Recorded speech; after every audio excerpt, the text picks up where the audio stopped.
ব্যোমকেশ নিজের ইজি চেয়ারের উপর হেলান দিয়ে বাইরের জানলার দিকে তাকিয়েছিল। আমিও তার ঘরে বসে আজ সকালের খবরের কাগজটা আরও একবার উল্টে পাল্টে দেখছিলাম। যদিও সকালে একবার দেখা হয়ে গেছে, তবুও এখন করার মতো কিছুই নেই।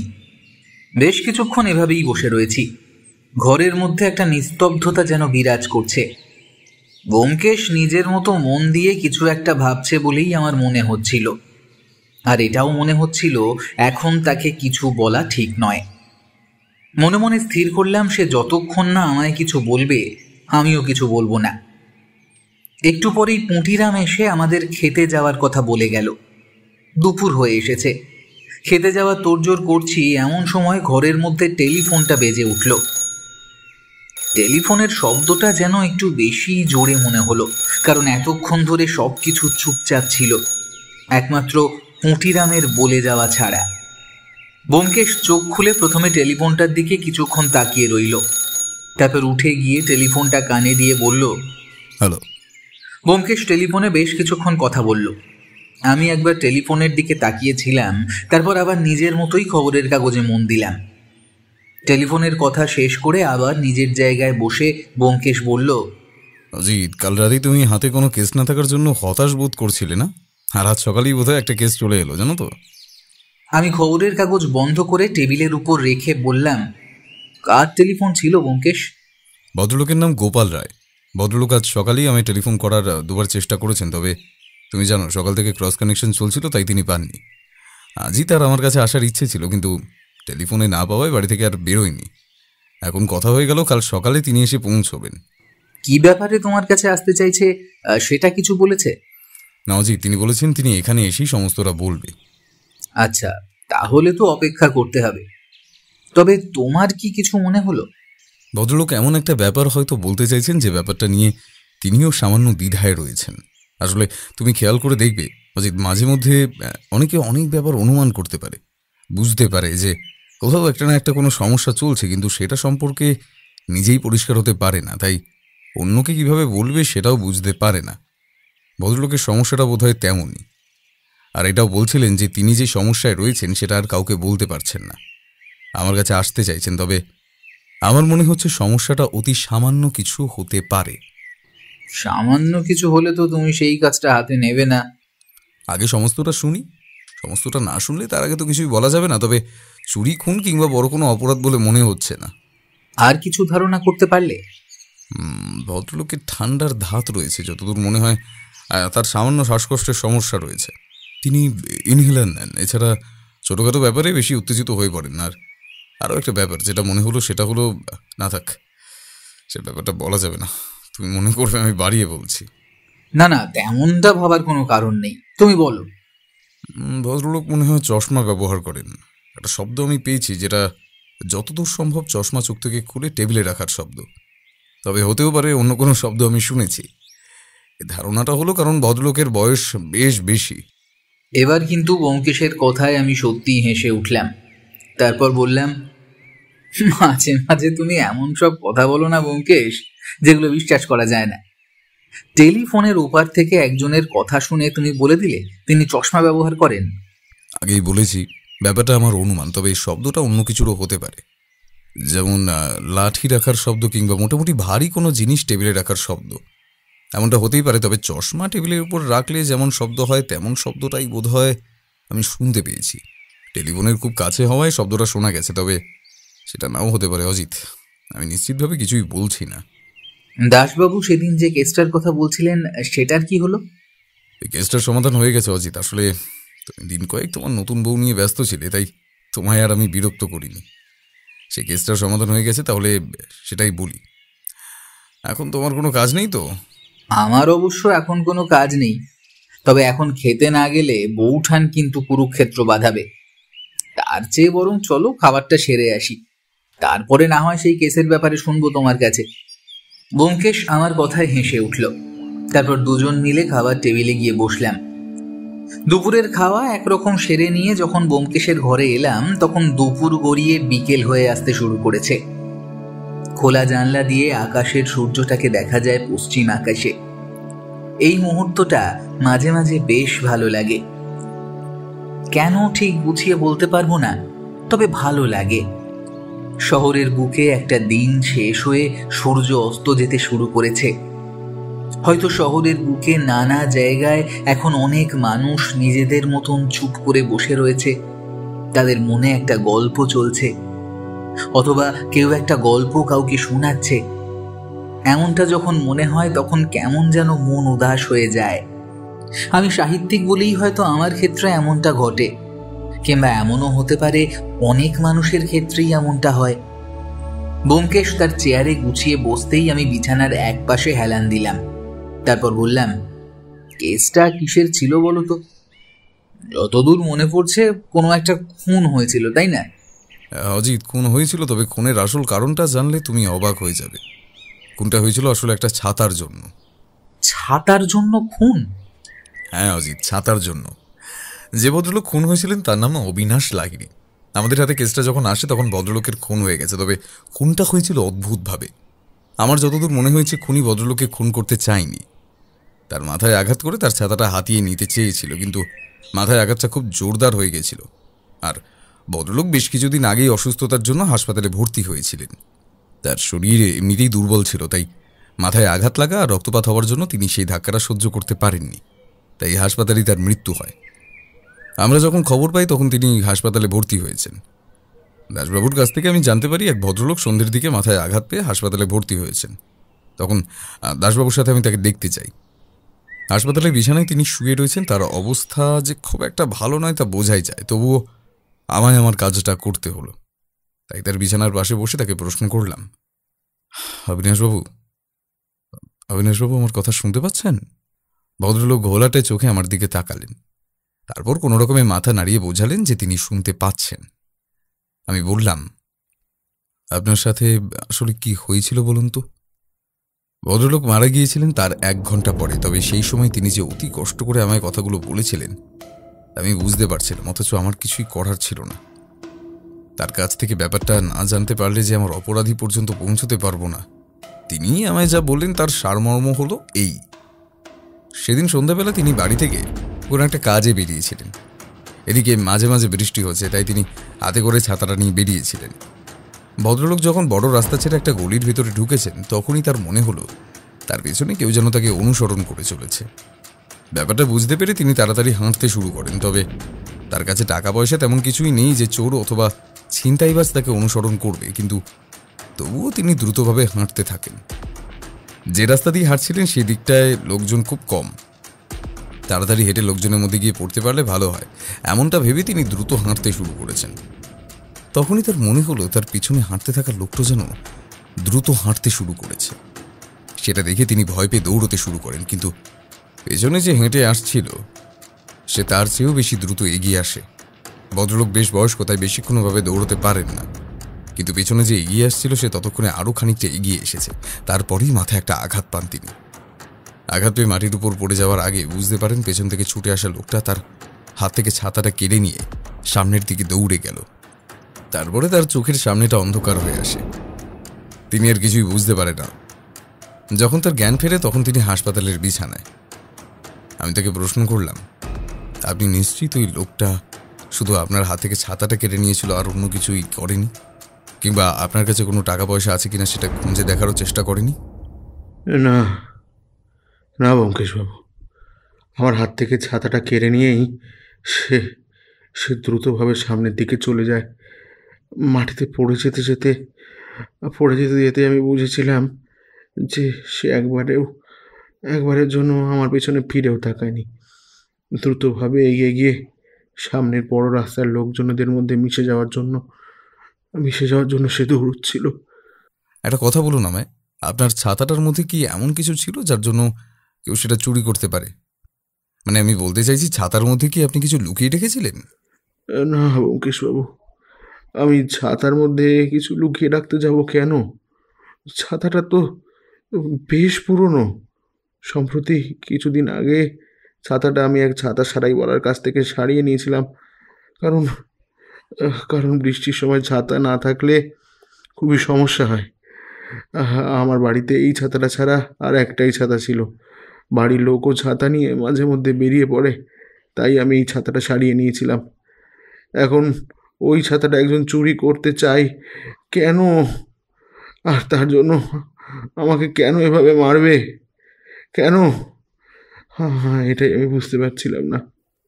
ভদ্রলোকের কথা শুনে আমি কিছুই বুঝতে পারছিলাম না, তবু একটা ধারণা হওয়ায় প্রশ্ন করলাম, সেই লোকটাকে আপনি এর আগে কোথাও দেখেছেন?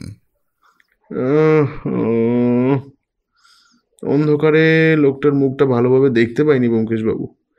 তবে যখন সে আমার হাত থেকে ছাতাটা নিয়ে সামনের দিকে এগিয়ে যাচ্ছে, তখন একবার আমার দিকে ঘুরে তাকিয়েছিল। সামান্য অন্ধকারে দেখতে পেলেও মনে হচ্ছিল লোকটাকে যেন আমি আগেও কোথায় দেখেছি। তবে তবে ঠিক মনে করতে পারিনি। ছাতাটা আপনি সারাই করতে দিয়েছিলেন বলছেন, সেটা ঠিক কোথায়? মানে সেই ছাতা সারাইওয়ালাকে কোথাও পাওয়া যাবে? অবিনাশবাবুর সেই কথায় আমাদের একটা ঠিকানা বলে দিলেন। সেই ঠিকানাটা অবিনাশবাবুর বাড়ি থেকে হাঁটা পথে মিনিট 10 বড় রাস্তার কাছে। তবে এরপরে অবিনাশবাবুর সাথে দু একটা কথাবার্তা হলো, তবে কেসটার ব্যাপারে কোনো কিছুই বোঝা গেল না। তার কোনো শত্রু থাকতে পারে কিনা সে কথাটা তাকে জিজ্ঞাসা করতে যাব, এমন সময় ডাক্তার এসে আমায় বাধা দিলেন। অবিনাশবাবুর অবস্থা ভালো নয়, সে কথা আগেই বলেছি। তবে সেই মুহূর্তে তিনি আর কোনো কথা বলতে পারছিলেন না, তার ভীষণ কষ্ট হচ্ছিল বলে মনে হচ্ছিল। আমি আর দাসবাবু হাসপাতাল থেকে বেরিয়ে এলাম। সেই ছাতাওয়ালার কাছে একবার যাওয়া দরকার, যদি কিছু জানা যায়। তার কাছ থেকে জানা যেতে পারে, কারণ ছাতাটা সেই সারিয়েছিল। ছাতাটার মধ্যে যদি কিছু থাকে তাহলে তার একটা অনুমান সে করলেও করতে পারে। এমনটা ভেবে আমি আর দাসবাবু সেই ছাতাওয়ালার উদ্দেশ্যে রওনা দিলাম। আচ্ছা ব্যোমকেশ, তোমার কি তখন মনে হয়েছিল ওই ছাতাটায় এমন কিছু আছে যার জন্য ভদ্রলোকের ওপর খুনি আক্রমণ করেছে? কিন্তু ভদ্রলোক তো নিজে বলেছেন তার ছাতার মধ্যে তেমন কিছু ছিল না, আর সেটা থাকলে তিনি তো সেটা জানতেই পারতেন। অজিত, ভদ্রলোকের ছাতাটার মধ্যে যদি কিছু একটা থেকে থাকে সেটা ভদ্রলোক যে জানবেই সে কথা কিন্তু ঠিক নয়। ভদ্রলোক নিজেই বলেছেন ছাতাটা বেশ কিছুদিন অবহেলিত ছিল। তিনি ছাতাটা সারাই করার জন্য ছাতাওয়ালার কাছে নিয়ে গিয়েছিলেন। তার মানে ছাতা তিনি ব্যবহার করতেন না সে সময়। যদি ছাতার মধ্যে কোনো কিছু রাখা হয় কিংবা অন্য কেউ সেটা রেখে থাকে তাহলে সেটা তিনি জানতে পারবেন না। আর যে লোকটি ছাতাটার জন্য ভদ্রলোককে আক্রমণ করেছিল সে বোধহয় সেটা জানতো। তবে সেক্ষেত্রে ভদ্রলোকের পরিবারকে সন্দেহ করা যায়। কিন্তু তাহলে তো তার পরিবারের সাথেও তোমাদের কথা বলার প্রয়োজন ছিল। সেটা বলেছিলাম, তবে তার আগে আমরা গিয়েছিলাম ছাতাওয়ালার সাথে কথা বলতে। ভদ্রলোকে দেওয়া ঠিকানায় ছাতাওয়ালাকে পাওয়া গেল। তুমি দেখবি অজিত, কলকাতা শহরের বুকে রাস্তার পাশে বেশ কিছু ছাতাওয়ালা বসে থাকে। ছাতা সারাই থেকে শুরু করে ছাতার বিভিন্ন রকম সমস্যা তারা ঠিক করে দেয়।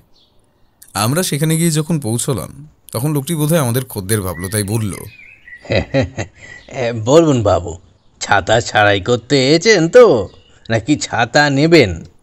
লোকটা যেখানে বসে আছে সেটা বড় রাস্তার একপাশে। তারা আশেপাশে ছাতা সারাইয়ের সরঞ্জাম ছাড়াও বেশ কয়েকটা ছাতা রয়েছে। লোকটা আমাদের দিকে তাকিয়ে আমাদের কথার অপেক্ষা করতে লাগলো।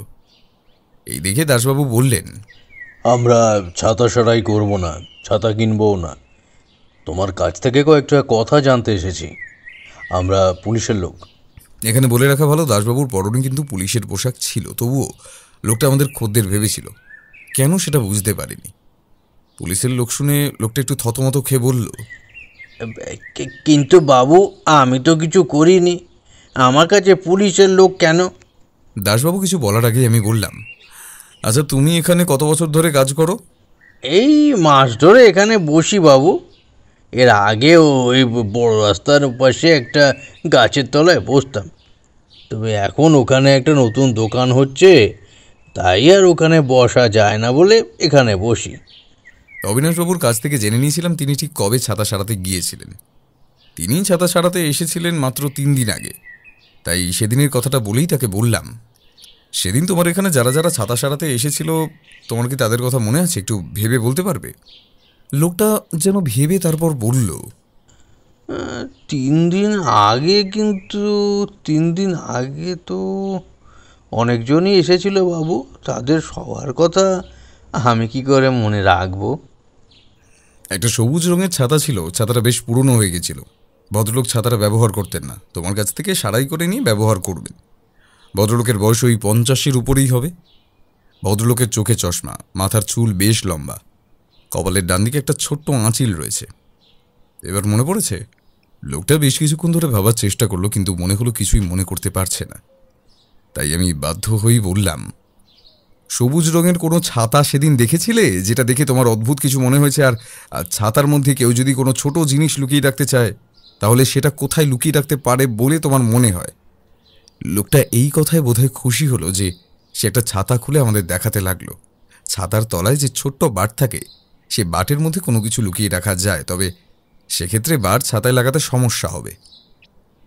ছাতার উপরে এক ধরনের টুপি থাকে, সেই টুপির মধ্যে অতি ক্ষুদ্র কিছু লুকিয়ে রাখা যাবে, তবে সামান্য বড় কিছু হলে সেটা কিন্তু আর লুকিয়ে রাখা যাবে না। তবে ছাতার কাপড়ের মধ্যে যদি কোনো একটা কিছু সেলাই করে রাখা যায় তাহলে সেটা সম্ভব। সেক্ষেত্রে কাজটা খুব সূক্ষ্মভাবে করতে হবে। ছাতার কাপড় যেখানে লোহার শিকের সাথে যুক্ত আছে সেখানে সেলাই করে রাখতে হবে, তবে সেক্ষেত্রে বেশি বড় জিনিস রাখা যাবে না।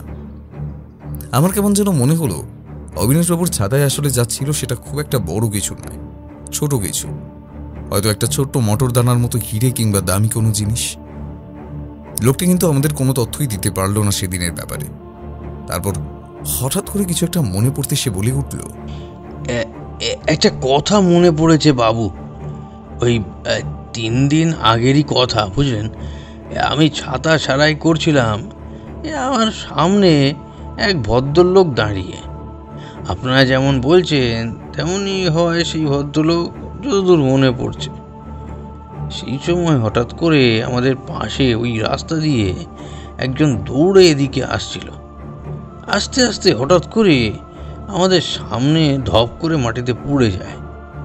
আমরা দুজন তাড়াতাড়ি উঠে গিয়ে তাকে তুলে এনে আমার এই দোকানের এই এক পাশে বসায়, তার চোখ মুখে জল দিয়ে তাকে একটু জল খেতে দিই।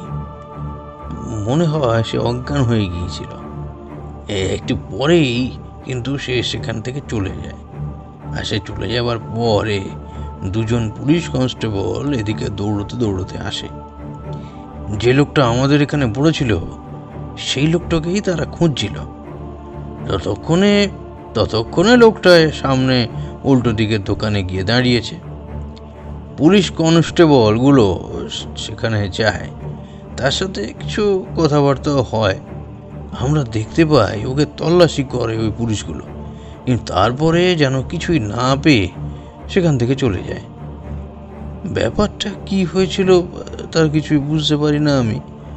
পুলিশ চলে যেতে বেশ কিছুক্ষণ পরে লোকটা আবার আমার কাছে আসে। তাকে জল দেওয়ার জন্য, জ্ঞান ফেরানোর জন্য আমাকে ধন্যবাদ জানিয়ে বেশ কিছুক্ষণ আমার পাশে বসে গল্প গুজব করে। কিন্তু তারপর হঠাৎ করেই যেন উঠে চলে যায়। যাওয়ার আগে একবার আমার ছাতাগুলো নেড়ে চেড়ে দেখছিল, কিন্তু কিছুই বুঝতে পারিনি বাবু।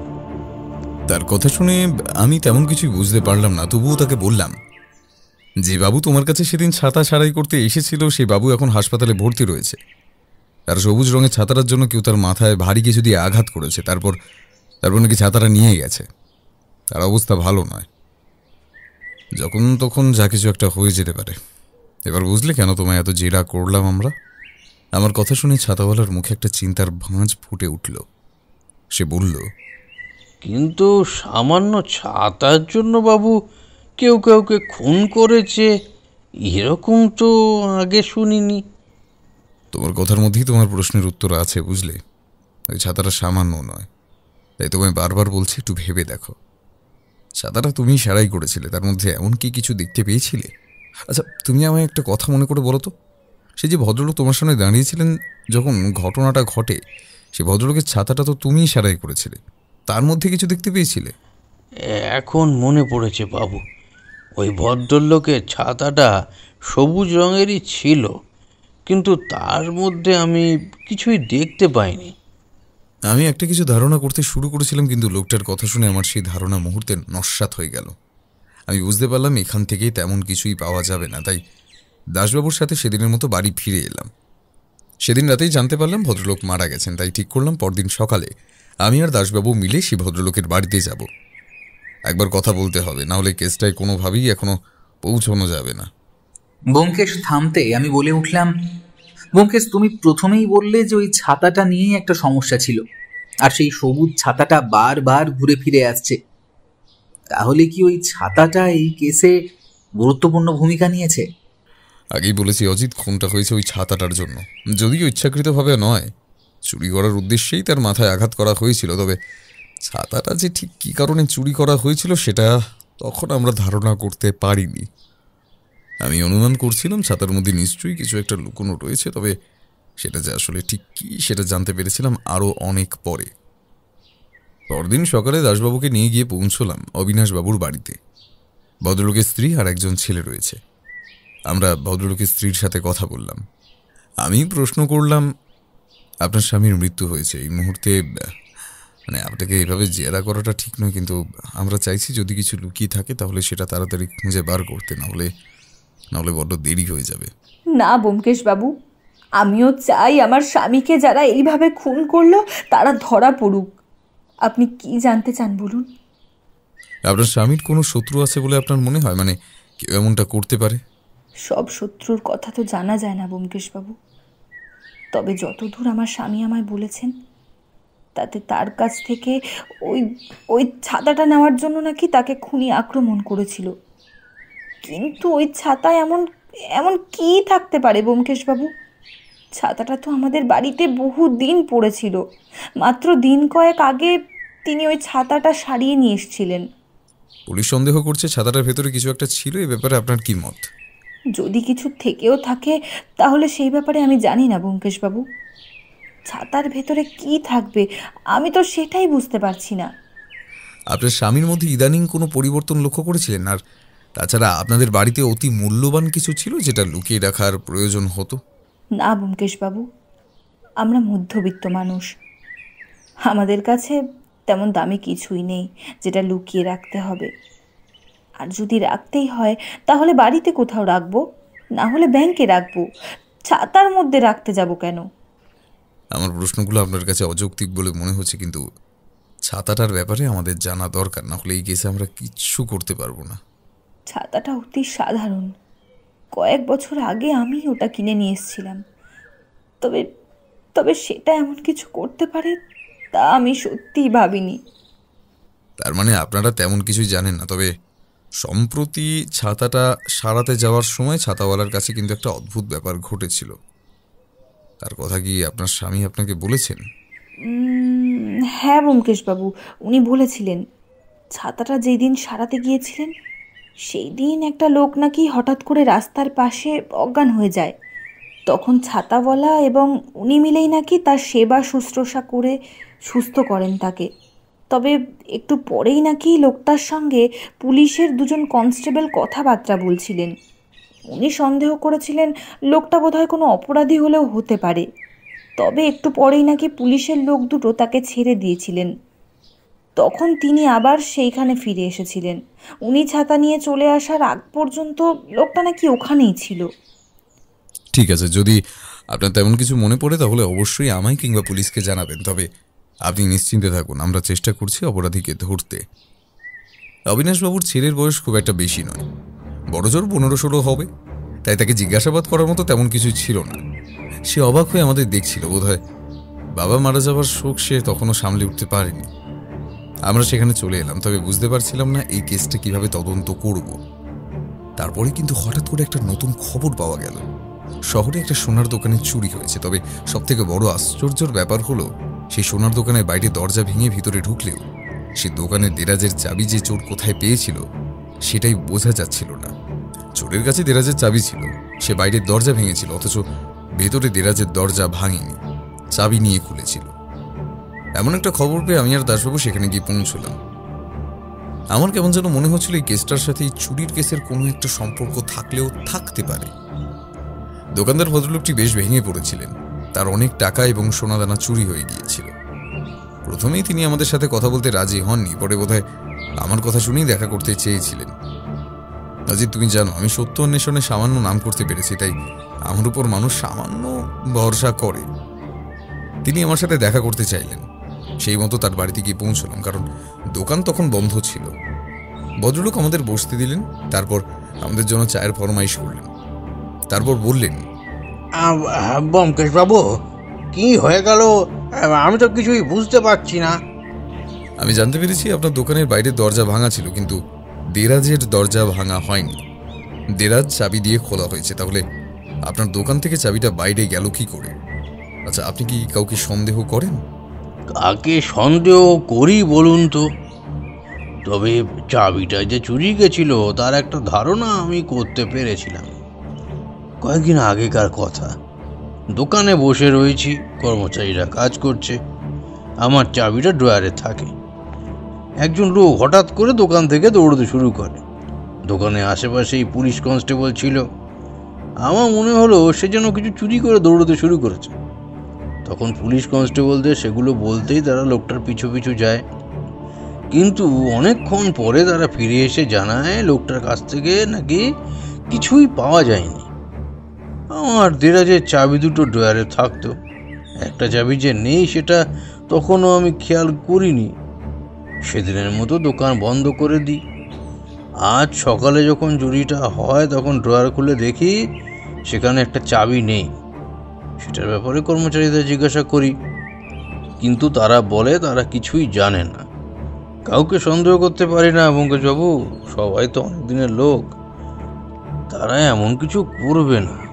আর টাকাপত্র গয়নাগাটি তাদের সামনেই রাখা থাকে, চুরি করলে তারা যে কোনো সময় চুরি করতে পারে। এভাবে চুরি করবে কেন?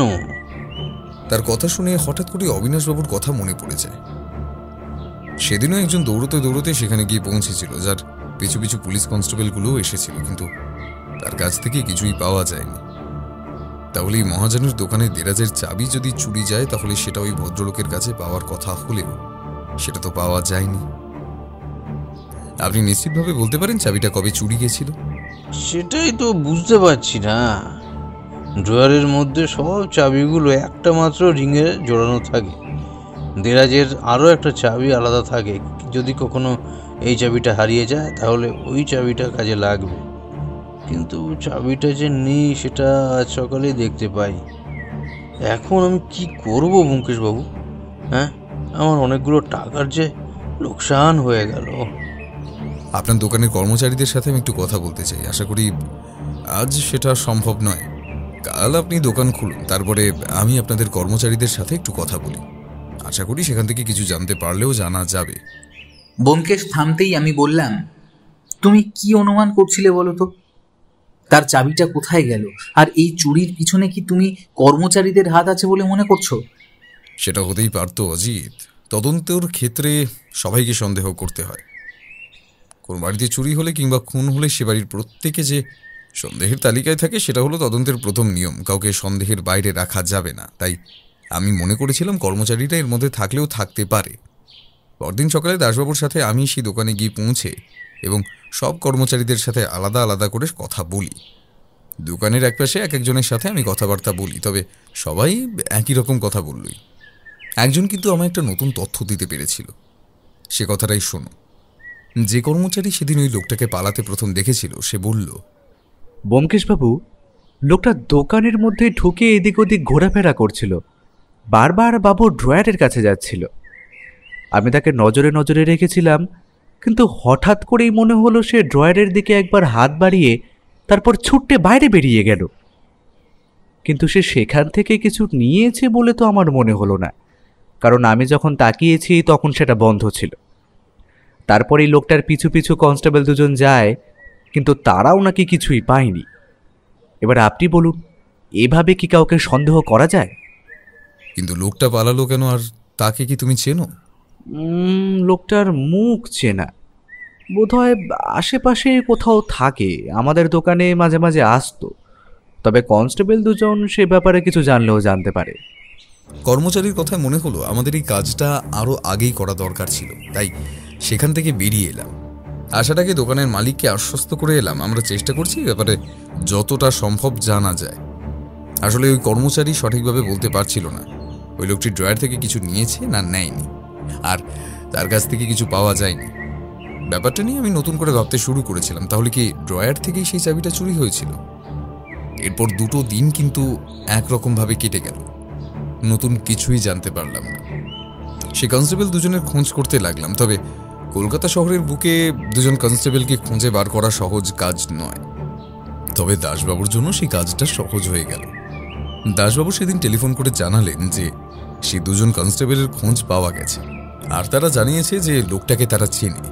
লোকটা একজন দাগি আসামি, চুরি ডাকাতে এই সমস্ত কাজের জন্য এর আগেও কয়েকবার জেল খেটেছে। সেদিন তাকে ওভাবে বেরিয়ে পড়তে দেখে আর দোকানের লোকেদের কথায় সন্দেহ হতে তার পিছু তারা নিয়েছিল, কিন্তু তার কাছে নাকি কিছুই পাওয়া যায়নি। তখন যদি দোকানদারের সন্দেহ হতো যে চাবিটা নেই, তাহলে হয়তো কিছু একটা করা যেত, কিন্তু এখন বড্ড দেরি হয়ে গেছে। দাসবাবুকে লোকটার খবর নিতে বললাম এবং তার উপর নজর রাখার কথা বলে দিলাম।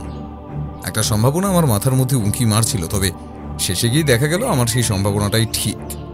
তার মানে ওই লোকটাই চাবিটা চুরি করেছিল, আর তারপর সুযোগ বুঝে রাতের বেলা দোকানের দরজা ভেঙে ঢুকে টাকা পয়সা গয়না সমস্ত কিছু চুরি করে, তাই তো? হ্যাঁ অজিত, লোকটার ব্যাপারে খোঁজ খবর নেওয়ার পরে আমি আর দাসবাবু তাকে অনুসরণ করি। একদিন সন্ধ্যের দিকে বাড়ি থেকে বেরিয়ে কোথাও একটা যাচ্ছিল, আর আমরা তাকে অনুসরণ করছিলাম।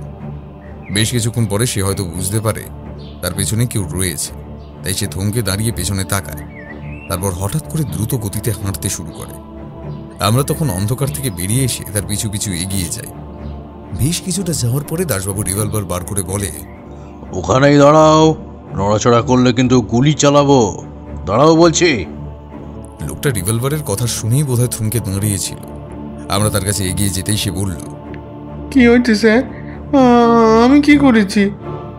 এমন কিছুই করনি, শুধু একটা ছাতা চুরি করেছো, একটা সবুজ রঙের ছাতা। লোকটার মুখটা সামান্য যেন গম্ভীর হয়ে গেল। তারপরই সে আবার স্বাভাবিক গলায় বলল, সবুজ রঙের ছাতা? কিন্তু সেই ছাতা তো আমার বাড়িতে আছে স্যার। তাহলে তাহলে আমি আর একটা ছাতা চুরি করতে যাব কেন স্যার? তাই নাকি? তোমার কাছে ছাতা রয়েছে? চলো তো একটু তোমার ছাতাটা আমায় দেখাবে। এখানে আমি একটা অনুমান করেছিলাম। আমার কেমন যেন মনে হয়েছিল লোকটা ছাতাটা সহজে হাতছাড়া করবে না, কারণ চুরি করার পরে তার চাবিটা লুকিয়ে রাখা দরকার হতে পারে। এমনটা হতেই পারত সে চাবি এবং ছাতা দুটোই ফেলে দিল, কিন্তু আমার কেমন যেন অনুমান হয়েছিল সে সেটা রেখে দেবে। তাই তার সাথে তার বাড়িতে গিয়ে যখন তার ছাতাটা আমায় দেখালো, তখন দেখতে পেলাম সেটা কালো রঙের একটা ছাতা, আর বুঝতে পারলাম সে ছাতাটা কোথাও ফেলে দিয়েছে, এমনকি চাবিটাও তার কাছে নেই। তবে এভাবে অপরাধ প্রমাণ করা যাবে না। যদিও তাকে সেই দুজন কনস্টেবল দেখেছে, এমনকি দোকানের লোকেরাও দেখেছে, তাকে তাদের সামনে নিয়ে গিয়ে দাঁড় করাতে পারলে তারা অবশ্যই তাকে চিনতে পারবে, এমনকি সেই ছাতাওয়ালাও চিনতে পারবে। তাই বললাম, সেই ছাতাওয়ালাকে মনে আছে তো? সেই ছাতাওয়ালা কিন্তু তোমাকে অবিনাশবাবুর ছাতার মধ্যে চাবিটা লুকিয়ে রাখতে দেখেছিল। চুরি হওয়ার পরে সেই কিন্তু পুলিশের কাছে এসে তোমার কথা বলেছে। তোমার বাঁচার কিন্তু কোনো রাস্তা নেই। এখন ভালোই ভালো অপরাধ স্বীকার করে নাও। আমি জানতাম তাকে সহজে অপরাধ স্বীকার করানো যাবে না, কিন্তু এই কথাটা বলতেই সে কেমন যেন চমকে উঠল। আমি সেই সুযোগ নিয়ে আরো বলতে লাগলাম, যে দোকানে তুমি চুরি করেছো সেই দোকানের একজন কর্মচারী তোমায় দেখেছে। তাছাড়া সেদিন জ্ঞান হারাবার নাটক করার পরে যে চায়ের দোকানে তুমি বসেছিলে, সেখানকার লোকেরাও কিন্তু তোমায় শনাক্ত করতে পারবে। এরপর কিন্তু তোমার বাঁচার আর কোনো রাস্তা নেই। এখন ভালোই ভালোই বলো, তাহলে কিন্তু তোমার শাস্তি যাতে কিছুটা কম হয় সেই চেষ্টা আমি করতে পারি। এই কথায় বোধহয় লোকটা সামান্য আশ্বস্ত হলো। আমার দুটো পা জড়িয়ে ধরে বলল, আমায় ক্ষমা করে দিন স্যার, আমায় ক্ষমা করে দিন। আমি সব কিছু ফিরিয়ে দেবো। কিছু টাকা আমার এর মধ্যে খরচ হয়ে গেছে, কিন্তু যা আছে তা সবটাই আমি ফিরিয়ে দেবো। আমি তাকে আরো ভয় দেখালাম। বললাম, যে ভদ্রলোকের মাথায় তুমি আঘাত করেছিলে সে কিন্তু মাটিতে পড়ে যাওয়ার সময় তোমায় দেখতে পেয়েছে। এখন পুলিশের কাছে গিয়ে তুমি সবটা স্বীকার করো, না হলে কিন্তু সে তোমায় শনাক্ত করবে, আর তার মাথায় আঘাত করার জন্য তোমার শাস্তি বাড়বে। লোকটা বোধহয় তখনও জানতো না অবিনাশবাবু মারা গেছেন, তাই সেই সুযোগটা আমি নিলাম। তাকে পুলিশের কাছে নিয়ে গিয়ে সমস্তটাই তার মুখ থেকে বার করলাম। তাকে জেলে আটকে রাখা হলো এবং তার কথা মতো তার বাড়ি থেকে উদ্ধার করা হলো সেই টাকা পয়সা আর গয়নাগাটি। তবে সবটাই ভালোভাবে মিটলেও অবিনাশবাবুর জন্য আমি কেমন চিন্তিত হয়ে পড়েছিলাম। তার মানে খুনটা অকারণেই হয়েছিল। আসলে চুরির পরিকল্পনার মাঝে অবিনাশবাবুর কাছে চাবি চলে যাওয়ায় তাকে খুন হতে হলো, তাই না? ব্যাপারটা এমনই হয়েছিল অজিত, তবে মাঝখান থেকে শুধু শুধু অবিনাশবাবুর মৃত্যুটা হয়। সে লোকটার উপর নজর রেখে জেরা করে অনেক কিছু জানতে পারা যায় এবং চাপের মুখে এসে সমস্তটাই স্বীকার করে নেয়। আসলে সেদিন যখন চাবিটা নিয়ে এসে পালাচ্ছিল, তখন ছাতার দোকানটা দেখে সে একটা মনে মনে ফন্দি করে। সে তখন অজ্ঞান হবার নাটক করে। যখন তাকে সেবা শুশ্রূষা করে ওরা ছাতার দোকানের ওখানে রেখেছিল, তখন সে সুযোগ বুঝে ওই সবুজ রঙের ছাতাটার মধ্যে চাবিটা লুকিয়ে ফেলে। চাবিটা বেশ ছোট, খুব সহজে দেখা যায় না। চাবিটার সাথে একটা ছোট্ট দড়ি ছিল। সেই দড়িটা দিয়ে চাবিটা ছাতার শিপের মধ্যে সে একটা ফাঁকে আটকে ফেলে, যেটা হয়তো দোকানদার কিংবা অবিনাশবাবু কেউই দেখেননি। মনে রাখবে, লোকটা চোর, তাই এই সমস্ত হাত সাফাইয়ের কাজ তার কাছে অতি সহজ। তারপর যখন তাকে তুলে দেয় ওরা দুজন, তখন কনস্টেবল সেখানে আসে। চাবিটা এর মধ্যেই ছাতায় লুকিয়ে ফেলা হয়েছে, তাই তার কাছ থেকে কিছুই পাওয়া যায় না। কনস্টেবল দুজনে ভাবে সে হয়তো কিছুই চুরি করেনি। কনস্টেবল দুজনকে সেই লোকটা নাকি জানিয়েছিল সে অকারণেই এমনটা করেছে। সে আসলে একটু ভড়কে দিতে চেয়েছিল দোকানদারকে। তার কাছ থেকে কিছুই না পাওয়ার জন্য কনস্টেবলরা ওর কথা মেনে নিয়েছিল। সেই লোকটি তাড়াহুড়ে অবিনাশবাবুর ছাতার মধ্যে চাবিটা লুকিয়ে ফেলে। পরে কনস্টেবল চলে যেতেই ছাতার দোকানে এসে তার সাথে কথা বলতে বলতে সেই ছাতাটিকে খুঁজতে থাকে। তবে যখন দেখে সেই ছাতাটা নেই, তখন সে বুঝতে পারে অবিনাশবাবুই সেটা নিয়ে গেছে। তারপরে সে অবিনাশবাবুকে খোঁজার জন্য হয়তো 2 দিন নষ্ট করেছিল। 3য় দিনে তাকে পেয়ে যায়। তার দুর্ভাগ্যবশত সেদিন সন্ধ্যাবেলা অবিনাশবাবুর বাড়ির বাইরে বেরিয়েছিলেন ছাতাটা নিয়ে। অবিনাশবাবুকে তো আর সে গিয়ে বলতে পারে না, আপনার ছাতায় আমি চাবি লুকিয়েছি, ওটা আমায় ফেরত দিন। তাই তার মাথায় আঘাত করে চাবিটা নেওয়ার পরিকল্পনা সে করেছিল, কিন্তু উত্তেজনার বশে মাথায় আঘাতটা একটু বেশি হয়ে যায়। তখন সে ছাতাটা নিয়ে সেখান থেকে পালিয়ে যায়, আর তারপর চাবি বের করে অপেক্ষা করতে থাকে চুরি করার জন্য। সুযোগ বুঝে চুরিটা করে, কিন্তু এর মধ্যে অবিনাশবাবু মারা যায়, আর তাই আমাদের সন্দেহটা ওভাবে হয়। লোকটা আগেও জেল খেটেছিল, তার কাছে এসব কোনো ব্যাপার নয়। সে আবার জেল খাটে, তবে এবার তার শাস্তিটা বেশি হয়েছিল, কারণ অনিচ্ছাকৃত একটা মৃত্যু তার হাতে হয়েছে। ব্যোমকেশ চুপ করতেই আমি বলে উঠলাম, তার মানে ওই ছাতাটার জন্যই অবিনাশবাবুর মৃত্যু হয়েছিল? যদি সেদিন ওই লোকটা ছাতার মধ্যে চাবিটা না রাখতো, তাহলে অবিনাশবাবুর মৃত্যুটা হতো না। ঠিক এই কারণেই বলেছিলাম অজিত, এই কারণেই বলেছিলাম ছাতার জন্যই একটা খুন হয়েছে। তবে সেই লোকটার কাছে পরে টাকা পয়সা এমনকি গয়নাগাটি সবকিছু উদ্ধার করা হয়েছে। মহাজনও আমার উপরে বেশ খুশি হয়েছিলেন। তিনি আমাকে এসে তদন্তের জন্য বেশ কিছু খরচও দিয়েছিলেন। আমার আপত্তি থাকলেও তার বারবার পীড়াপিড়িতে তা নিতে বাধ্য হয়েছি। তবে এর মধ্যে দাসবাবুকে নিয়ে একদিন আমি অবিনাশবাবুর স্ত্রীর কাছে গিয়েছিলাম। তাকে সমস্ত কথাই জানিয়ে এসেছিলাম যে আসলে গোটা ব্যাপারটা কি হয়েছে, এমনকি তার স্বামীর হত্যাকারী ধরা পড়েছে। সত্যি বলতে তার খুশি হওয়ার মতো অবস্থা ছিল, তবু তিনি সন্তুষ্ট হয়েছিলেন যে অপরাধী শাস্তি পাবে। খুব একটা ভালো লাগেনি অকারণে একটা মানুষের মৃত্যু হয়েছিল, যতই অপরাধী ধরা পড়ুক না কেন। তবু সে যাই হোক, তুমি সে সময় ব্যস্ত ছিলে বলে তুমি এই কেসে আমার সঙ্গে থাকতে পারো না। এখন তো গোটা ব্যাপারটাই তোমায় জানালাম। কেসটা 2 দিন আগেই শেষ হয়ে গেছে। আদালতে সেই অপরাধীর বিরুদ্ধে সাক্ষী দেওয়ার সময় সেই দোকানদারকে নিয়ে যাওয়া হয়েছিল, এমনকি সেই কনস্টেবল দুজনও তখন হাজির ছিল। 2-একটা ব্যাপারে আমাকেও কটগড়ায় উঠতে হয়েছিল, তবে কেসটা যে শেষ হয়েছিল সেটাই বড় কথা। ব্যোমকেশ চুপ করতেই একটু পরে বৌঠান ঘরে ঢুকলো। তারপর বলল, এটা কিন্তু ঠিক নয় ঠাকুরপো, একা একা গল্প শুনছো আর আমি বাদ। এটা তো মেনে নেওয়া যাবে না। গল্প নয়, আসলে এর আগে যে কেসটা তদন্ত করছিলাম সেই ব্যাপারে অজিতকে বলছিলাম। ও তো তখন ভীষণ ব্যস্ত ছিল, তাই এই কেসে থাকতে পারিনি। তবে আশা করছি 2-1 দিনের মধ্যে নতুন একটা কেসে আমাদের নেমে পড়তে হবে। তার মানে কি তোমাদের হাতে নতুন কোনো কেস এসেছে? এক ভদ্রলোক টেলিফোন করে জানিয়েছেন তিনি একটা সমস্যায় পড়েছেন, আর তাই কাল সকালে হয়তো তিনি আমাদের বাড়িতে আসতে পারে। এখন সমস্যা যখন, তাতে মাথা ঘামানোর কোনো জায়গা থাকলে অবশ্যই আমি কেসটা হাতে নেব। আর এবার কথা দিচ্ছি সত্য, এই কেসে প্রথম থেকে সমস্ত কিছুই তুমি জানবে। ব্যোমকেশের কথায় বৌঠান অদ্ভুতভাবে ব্যোমকেশের দিকে কিছুক্ষণ তাকিয়ে রইল। তারপর বলল, সে তোমায় কি আমি আর চিনি না? তুমি এখন এসব বলছো, তবে পরে কাজের সময় আর কিছুই হবে না। থাক, তোমাদের কেসের ব্যাপারে আমায় কিছু বলতে হবে না। আমি চললাম, আমার অনেক কাজ, তোমরা থাকো। বৌঠান আমাদের আর কোনো কিছু বলার সুযোগ না দিয়ে বেরিয়ে চলে গেল। আমি গোটা ব্যাপারটা কিছুই বুঝতে পারলাম না। তারপর হঠাৎ করে মনে হলো বোধহয় বৌঠানের সাথে ব্যোমকেশের কোনো একটা ব্যাপার নিয়ে সামান্য মন কষাকষি হয়েছে। তাই একটু হেসে উঠে বললাম, ব্যোমকেশ, আকাশে মেঘ করেছে নাকি? হ্যাঁ? শুধু মেঘ নয় অজিত, কাল রাতে বৃষ্টিও হয়ে গেছে।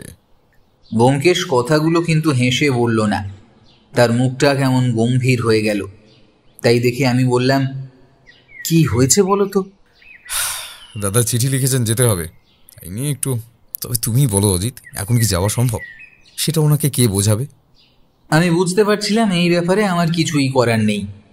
ব্যোমকেশের একটা কেস শেষ হওয়ার সাথে সাথে আরও একটা কেস যেখানে এসে পড়েছে সেটা বুঝতে পারছিলাম। তাই আমি আর ব্যোমকেশ অপেক্ষা করতে লাগলাম পরদিন সকালের জন্য। পরদিন সকালে ব্যোমকেশ আর আমি তার ঘরে বসে চা খাচ্ছি, এমন সময় পুঁটিরাম ঘরে ঢুকে বলল, আগে দাদাবাবু, আর তোমার সাথে একজন দেখা করতে আইছেন। ব্যোমকেশের কথা আমি জানি না, তবে আমি অধৈর্য হয়ে অপেক্ষা করছিলাম যদি এটা সেই ভদ্রলোকই হয় তাহলে তার চোখে চশমা আছে কিনা দেখার জন্য। সিঁড়ি দিয়ে পায়ের শব্দ উপরে উঠে আসছিল আর আমার অপেক্ষাটা যেন বেড়েই চলেছিল।